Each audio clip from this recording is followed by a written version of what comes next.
Welcome back. In this video, I will show you how to freeze, unfreeze first row in LibreOffice Calc. So freezing the top row is a great way to keep your column header visible as you scroll through the long list of data. So here is the straightforward process for LibreOffice Calc.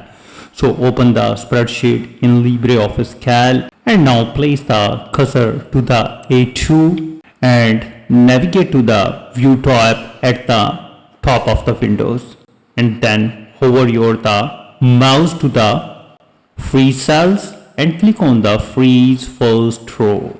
As now you move towards that, it is indicated that your header will remain at the top of the screen. So if you want to return the spreadsheet to its normal scrolling behavior, now follow these steps. Then again place the cursor to the A2 and go back to the View tab and select the freeze rows and columns. You need to click on this icon to toggle the setting off. And now you can see that when you move towards down, the row will move freely as you scroll.